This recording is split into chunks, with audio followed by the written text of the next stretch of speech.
Today, we're going to talk about the path to healing after sexual trauma, and we'll be using the really compassionate and practical advice from helpguide.org as our guide. So let's start right here with this incredibly powerful message of hope. Healing is a journey, for sure. It's not a race, but it is absolutely 100% possible. We're going to walk through this journey together in 6 parts. You can think of it as our roadmap, guiding us from understanding the initial shock of trauma all the way to building a really strong support system for the future. Okay, so let's dive right in. The first step is to just acknowledge what happens in the aftermath and really understand the massive impact of sexual violence. The scale of this is, well, it's staggering.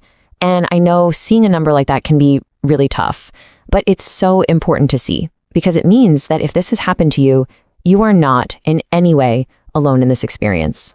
After something like this, your mind and body can react in ways that feel just completely overwhelming.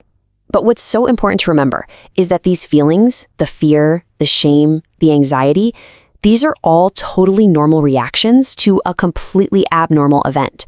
They're symptoms of the trauma. They are not a reflection of who you are.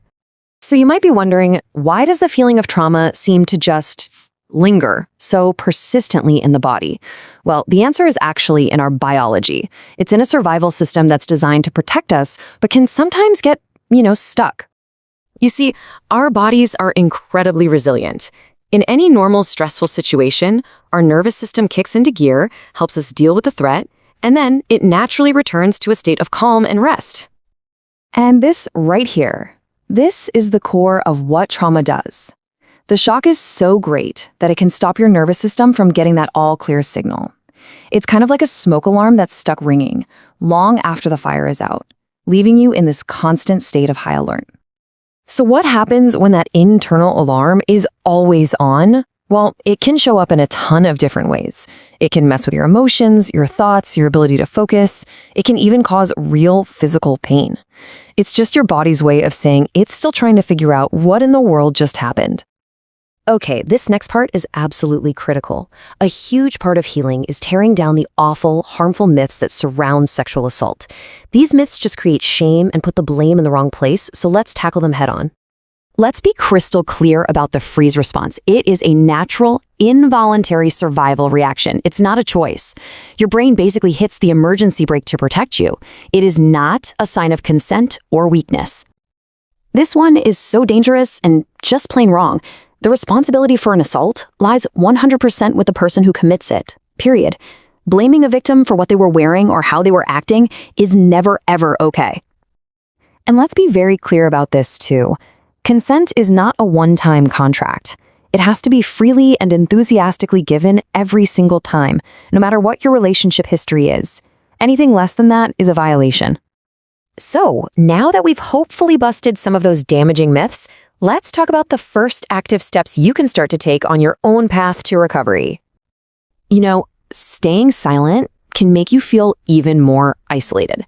I know opening up can feel like the scariest thing in the world, but it's an incredibly powerful way to start setting yourself free and taking back your own voice and your power. If you're struggling with feelings of guilt, please hold on to this truth. Read it, say it out loud to yourself. Remind yourself of it as often as you need to. You are not to blame for another person's violent choices. Healing isn't a one-and-done thing, right? It's really this ongoing process of reclaiming your life, piece by piece. A huge part of that is building a personal toolbox with techniques that can help you get through those really hard moments. So, flashbacks, those intrusive memories, they can feel like they just come out of nowhere and totally hijack your brain, right? But here's the thing, you can prepare for them. So what are some things that actually work? It really all starts with awareness, getting to know your own triggers and your body's early warning signs. Then you can act fast. Grounding yourself in the present, even by doing something as simple as naming 3 things you see in the room, can pull you out of the memory and back into the safety of right now. You are not going to believe the power of something as simple as your own breath. This 4-7-8 breathing technique, it's like a direct line to your nervous system. It physically tells your body, hey, you're safe, slowing your heart rate and bringing you right back to the present moment. One of the cruelest things trauma does is make you feel like a stranger in your own body. So reconnecting in a safe, gentle way is a huge part of healing. All of these practices help you feel at home in your body again, helping you feel more grounded, confident, and powerful. And this brings us to our final point, and it might just be the most important one of all. Please, please remember that you do not have to do this alone. Healing does not happen in a vacuum. Let's talk about the incredible power of the support that's all around you. So, if you're watching this because you love someone who's a survivor, your role is simple. Be their safe harbor. Your patience, your non-judgmental listening, and just constantly reassuring them, these are the most powerful gifts you can possibly offer. As we wrap this up, this isn't just about information. It's about empowerment and taking action. So I want you to just take a second to think about it. What is one small, manageable step you can take for yourself or maybe for a loved one, starting right now?